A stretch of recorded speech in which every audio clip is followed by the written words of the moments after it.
شب برات۔ شب برات کے معنی کیا ہیں؟ شب برات یہ دو لفظوں سے مرکب ہے، شب اور براعت۔ شب فارسی زبان کا لفظ ہے جس کا مطلب ہے رات۔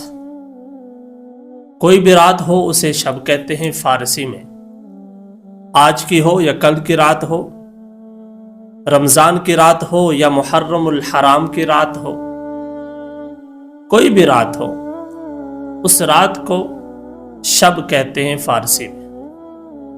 دوسرا لفظ ہے براعت، یہ عربی زبان کا لفظ ہے جس کا مطلب ہے چھٹکارا۔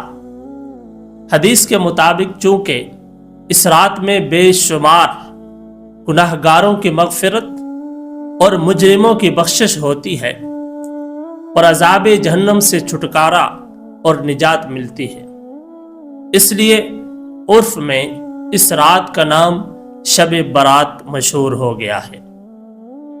البتہ حدیث میں اس رات کا کوئی مخصوص نام ذکر نہیں ہے، بلکہ احادیث کے اندر لیلۃ النصف من شعبان یعنی شعبان کی نصف رات، یعنی 14 اور 15 شعبان کی درمیانی رات، ان الفاظ کے ساتھ اس کا تذکرہ موجود ہے، اس کی فضیلت اور مقام موجود ہے۔ یہ آپ کے سامنے ذکر کیا شب برات کے معنی کہ شب براعت اس رات کو کیوں کہتے ہیں، تو اس کی وضاحت آپ کے سامنے ذکر کی کہ اس وجہ سے اس کو شب براعت کہتے ہیں۔